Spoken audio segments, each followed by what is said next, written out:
segenap puji dan syukur kita kehadirat Allah Subhanahu wa Ta'ala yang telah memberikan kita beribu-ribu nikmat. Di antaranya nikmat iman, Islam, serta nikmat kesehatan, sehingga kita masih bisa berkumpul di ruangan yang kita cintai ini. Langkah yang kedua, salawat berkaitan salam kepada junjungan alam, yakni Nabi besar Muhammad SAW yang berlafazkan Allahumma shalli ala Sayyidina Muhammad wa ala ali Sayyidina Muhammad. Sama-sama kita hormati bersejarah kita diberi kabar Marang Putih MPSI psikolog, dan yang sama-sama kami banggakan teman-teman sekalian. Di sini kami akan menjelaskan tentang materi kami yang berjudul Teori dan Perkembangan Anak Usia Sekolah. Saya Adelia Saputri sebagai moderator sekaligus pemateri keempat, dan saya bersama rekan-rekan saya, Salsabila sebagai pemateri pertama, Ira sebagai pemateri kedua, dan Mutiara sebagai pemateri ketiga. Langsung saja, di sini kami akan menjelaskan materi kami. Kepada pemateri pertama dipersilakan.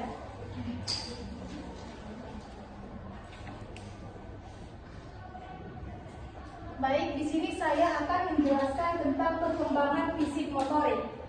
Yang mana seperti yang kita tahu, motorik adalah kemampuan tubuh untuk bergerak. Nah, di sini kami mengambil teori dari David Gallahue, yang mana Gallahue ini mengatakan ada beberapa tahap teori. Yang pertama itu tahap awal. Sekitar anak usia 6-7 tahun, yang mana anak ini sudah mencoba mengembangkan fisik motoriknya itu yang lebih mendasar. Contohnya seperti berjalan, berlari, dan melompat. Nah, di sini bisa kita lihat tahapan perkembangan motoriknya ada refleksif, kemudian motorik dasar, dan dilanjutkan dengan motorik spesifik. Kemudian yang kedua ada tahap pertengahan, yang mana sekitar anak usia di mana dari anak usia 8 sampai 9 tahun, yang anak ini mulai mengembangkan fisik motoriknya itu lebih signifikan dari sebelumnya, yang mendasar. Contohnya seperti berlari tadi, yang awalnya hanya sederhana menjadi lebih cepat larinya. Kemudian yang kedua seperti melompat, yang awalnya cuma lompatan biasa, kemudian yang kedua lebih tinggi lompatannya. Nah, kemudian tahap ketiga ada namanya tahap akhir, sekitar anak usia 10-12 tahun, yang mana anak ini mengembangkan perkembangan fisik motorik itu lebih kompleks dari sebelumnya, seperti yang sebelumnya melompat dan berlari contohnya. Nah, pada tahap ini anak itu sudah tahu yang namanya tim dalam bermain, seperti teman sebaya ataupun teman-teman di sekitarnya. Kemudian pada usia sekolah 6-12 tahun, anak mengalami perkembangan keterampilan motorik halus dan motorik kasar, yang mana motorik halus ini adalah koordinasi tangan atau sampai mata, dan keterampilan motorik kasar ini kekuatan, keseimbangan, dan koordinasi tubuh. Di sini dapat kita lihat contoh dari motorik kasar, yaitu seperti bersepeda, berenang, dan olahraga. Kemudian aktivitas fisik berkorelasi ini bisa juga dikaitkan dengan prestasi akademik. Dan selanjutnya itu motorik halus, contohnya seperti peningkatan keterampilan menulis, menggambar, dan menggunakan alat dengan presisi. Sama seperti tadi, stimulasi motorik halus ini juga bisa meningkatkan keterampilan dan prestasi belajar. Kembali ke awal tadi. Selain itu, menurut teori David Gallahue, ada namanya perbedaan gender dalam perkembangan motorik, yang mana laki-laki ini lebih unggul di keterampilan yang membutuhkan kekuatan dan kecepatan. Contohnya seperti di sekolah, anak laki-laki ini lebih dominan kepada olahraga yang berkaitan dengan fisik dan kekuatan ataupun juga kecepatan. Berbeda dengan halnya perempuan yang lebih unggul dalam keterampilan motorik halus dan keseimbangan. Contohnya seperti tadi menulis, menggambar, dan juga hal lainnya. Kemudian selanjutnya ada tentang perkembangan intelektual atau kognitif, perkembangan dari pemikiran anak itu sendiri. Di sini kami mengambil teori dari Jean Piaget, yang mana Piaget tahapan ada yang namanya tahap operasional konkret. Yang mana pada tahap ini anak itu berpikir logis tentang objek konkret. Seperti contohnya anak itu sudah mulai bisa mengembangkan pemikirannya sendiri atau penalarannya untuk memecahkan suatu masalah. Kemudian ada karakteristik perkembangan yang menurut Piaget ini. Yang pertama adalah konservasi, yaitu pemahaman bahwa kuantitas tetap sama meskipun bentuknya berubah. Seperti contohnya pada lingkungan SD atau pada sekolah ada yang namanya praktek IPA. Nah, di sini anak sudah mengerti kalau semisalnya ada air ukuran 100 ml dituangkan ke dalam dua wadah yang berbeda, contohnya gelas dan juga ember, ya, ember. Nah, jika dituangkan secara bersamaan, ukurannya tidak akan bertambah atau berkurang. Nah, dalam tahap ini, anak itu akan sudah mengerti dalam hal tersebut. Jika ukuran air itu tetap sama meskipun di dua wadah yang berbeda. Kemudian yang kedua ada namanya klasifikasi, yaitu mengelompokkan objek berdasarkan beberapa karakteristik. Contohnya seperti pada saat di rumah, anak-anak itu atau anak laki-laki atau anak perempuan itu sedang bermain. Dia mempunyai banyak mainan. Dan di tahap ini, dia sudah bisa mengelompokkan mainannya itu berdasarkan warna ataupun berdasarkan ukuran yang sudah dia tentukan. Kemudian yang ketiga ada namanya serialisasi, yaitu menyusun objek dalam urutan tertentu. Sama halnya seperti mengumpulkan mainan tadi, anak ini mengumpulkan satu persatu, misalnya dari yang terkecil terlebih dahulu ke yang terbesar, kemudian yang terbesar ke yang terkecil. Kemudian yang keempat, reversibilitas, yaitu memahami bahwa operasi dapat dibalik. Saya mengambil contohnya seperti pada di sekolah, anak kan sudah mengerti jika 5 tambah 3 itu sama dengan 8. Nah, pada tahap ini juga jika dibalik seperti 8 dikurang 5, anak itu akan tahu bahwa jawabannya adalah 3. Contoh lain dari operasi dapat dibalik itu adalah seperti tutup botol. Jika tutup botol dibuka, anak juga pasti akan mengerti bahwa tutup botol itu dapat ditutup kembali. Kemudian yang terakhir ada namanya disentre, yaitu mempertimbangkan berbagai aspek situasi. Pada tahap ini anak sudah mengerti mana yang baik dan mana yang buruk. Contohnya jika memilih kawan, anak ini sudah mengerti, aku nyaman sama kawan yang ini dan aku tidak nyaman sama kawan yang itu. Nah, selanjutnya di sini ada juga selain teori Piaget, ada juga namanya teori pemrosesan informasi, yang mana peningkatan kapasitas memori kerja, kecepatan pemrosesan dan strategi memori. Artinya di usia sekolah 6-12 tahun ini, anak sudah mengerti tentang ingatan namanya. Contohnya seperti jika orang tua di rumah menyuruh seorang anak ini membeli sesuatu ke warung, seperti gula, garam, ataupun minyak. Nah, dia akan mulai membuat informasi itu dari caranya sendiri. Contohnya ada dua cara. Yang pertama itu cara mengingat atau menulis di kertas, lalu pergi ke warung. Kemudian cara yang kedua yaitu dengan mengulang-ulangi apa yang mau dia beli ini sampai dari jalan rumah menuju ke warung itu.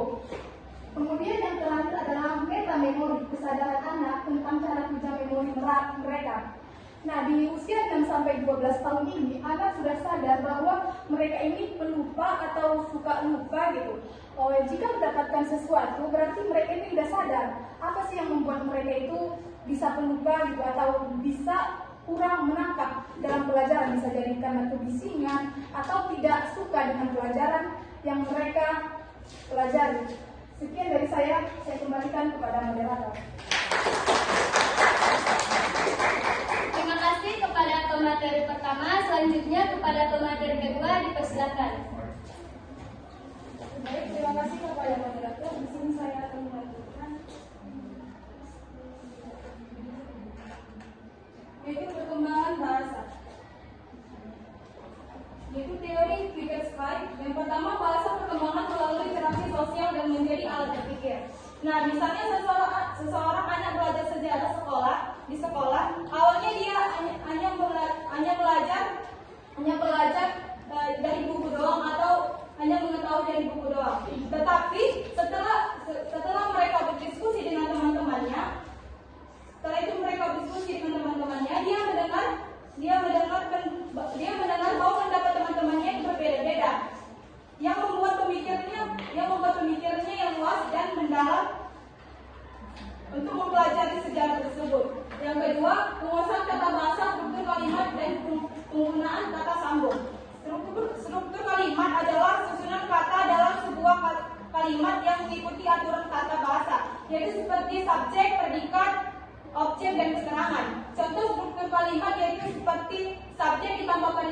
ketika ditambah objek.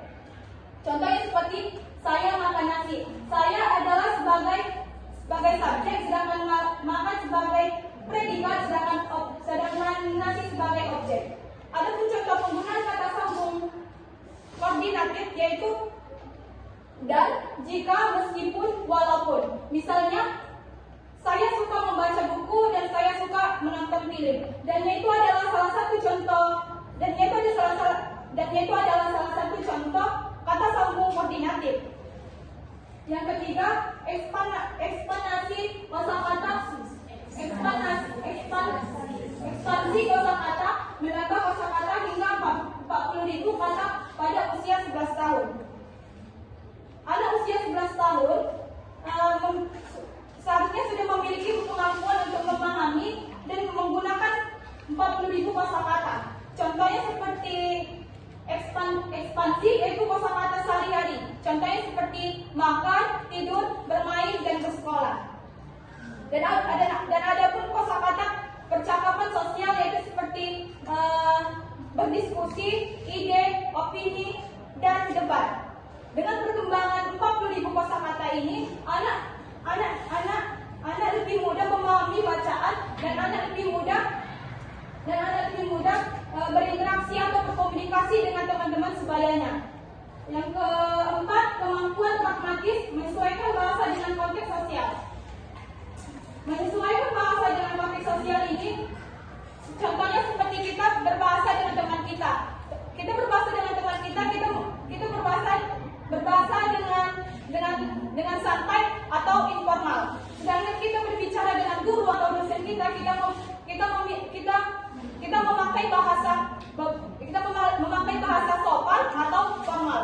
Contohnya seperti guru atau dosen kita menanyakan kepada kita, apakah anak-anak sekalian mengerti? Dan kita menjawab, iya Bu, saya mengerti. Itu adalah salah satu contoh percakapan. Itu adalah salah satu contoh kata yang sopan. Yang kelima, kemampuan pragmatis menyesuaikan bahasa dengan konteks. Yang keenam, metalinguistik memahami lelucon. Yang kelima, metalinguistik memahami lelucon, metafora, dan permainan kata. Metalinguistik adalah kemampuan untuk memahami dan berpikir tentang bahasa itu sendiri, yaitu dalam konteks memahami lelucon, metafora, dan permainan kata. Contohnya seperti kata lelucon yaitu kenapa buku matematika itu sedih? Karena dia punya banyak masalah. Kita bisa memahami bahwa suatu kalimat atau kata yang seharusnya tidak masuk akal atau tidak bisa digunakan untuk mentertawakan sesuatu. Sedangkan contoh metafora yaitu contohnya seperti dia adalah pelita di dalam hidupku. Di sini kita tidak bermaksud untuk berpikir bahwa dia benar-benar pelita di dalam hidup kita. Tetapi dia sangat berarti atau bercahaya dalam hidup kita dan sangat berarti dalam hidup kita.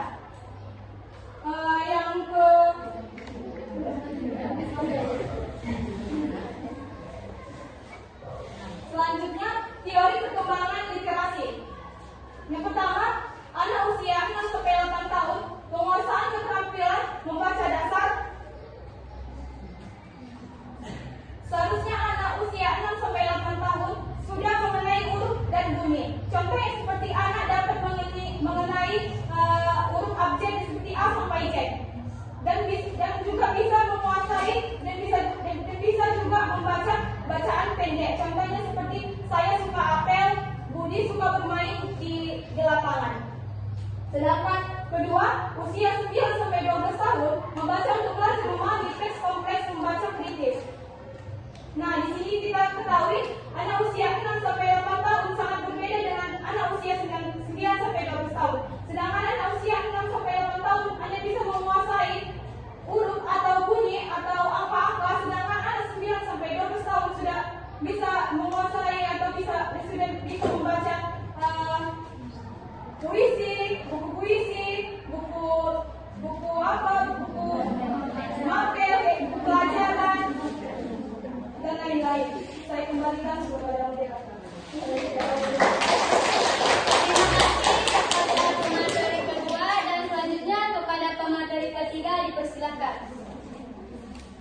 Terima kasih kepada moderator. Saya akan melanjutkan materi tentang perkembangan sosial.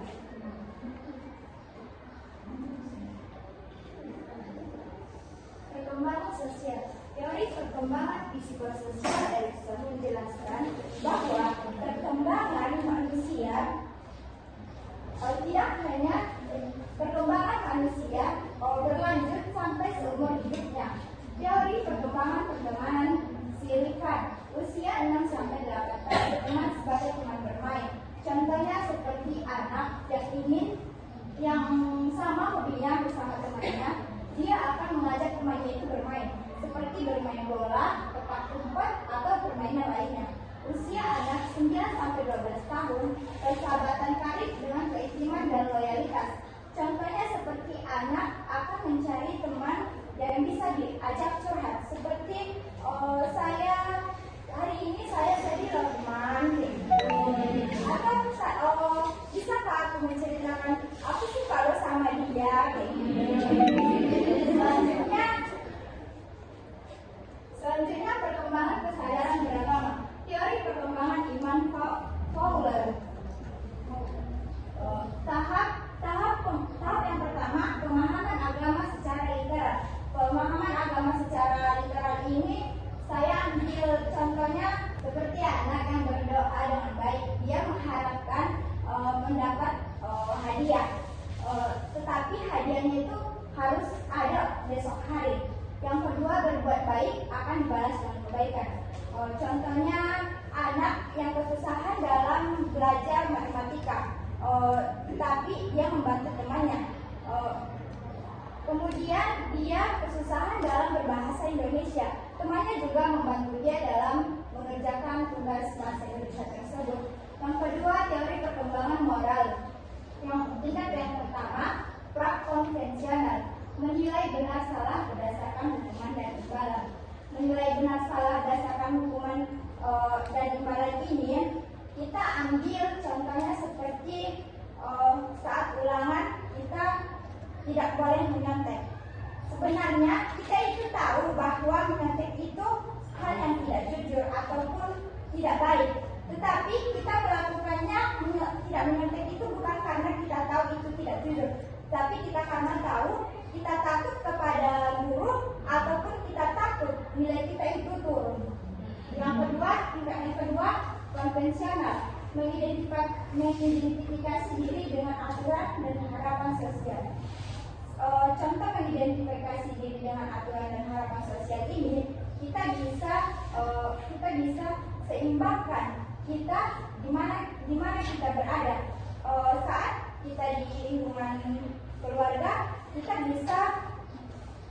bisa sopan kepada keluarga, kepada orang tua kita, kepada keluarga kita. Di sosial kita bisa berinteraksi dengan lebih baik. Kita bisa mengatur hemat. Kita bisa membuat diri kita di mana letak kita, dan kita bisa membuat harapan sosial itu kita banggakan sendiri. Selanjutnya, sekian saya kembalikan kepada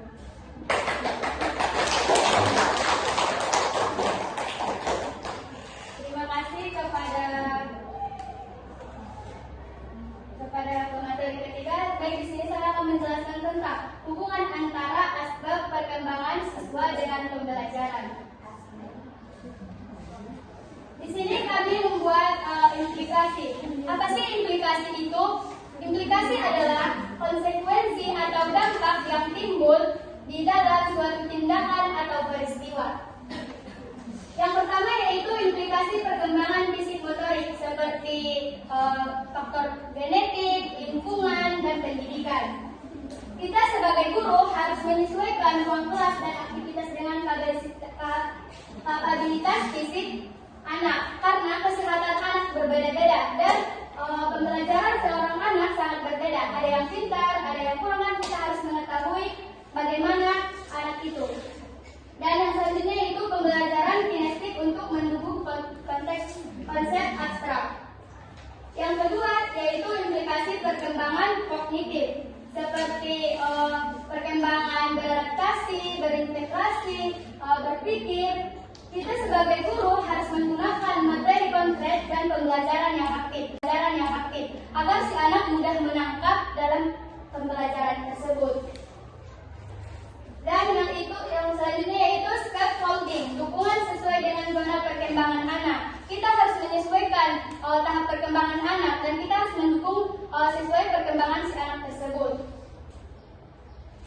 Dan yang selanjutnya yaitu implikasi perkembangan bahasa seperti perkembangan berintegrasi, beradaptasi, dan berkomunikasi dengan lawan jenis. Di sini kita harus menyesuaikan instruksi verbal dengan tingkat perkembangan bahasa anak. Kita harus menyesuaikan bahasa si anak tersebut. Kita tidak boleh menggunakan bahasa yang terlalu tinggi. Kita harus menggunakan bahasa yang mudah dimengerti oleh si anak tersebut.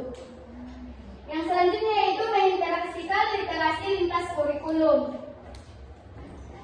Dan yang selanjutnya yaitu implikasi perkembangan sosial emosional si anak.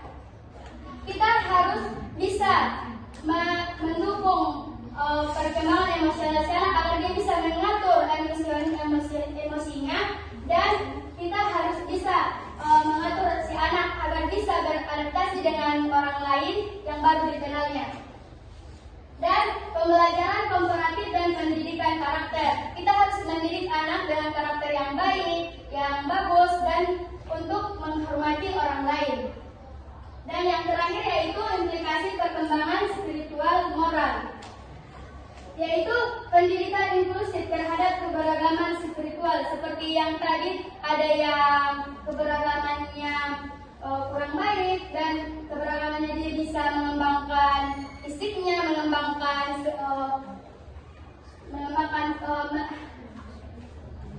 dan dia bisa mengatur emosinya. Dan kita harus mengembangkan nilai-nilai universal dalam kurikulum, seperti kita harus mengembangkan nilai prinsip si anak, nilai moral si anak. Terima kasih. Di sini kami akan membuka sesi tanya jawab kepada teman-teman sekalian yang ingin bertanya. Kami persilakan.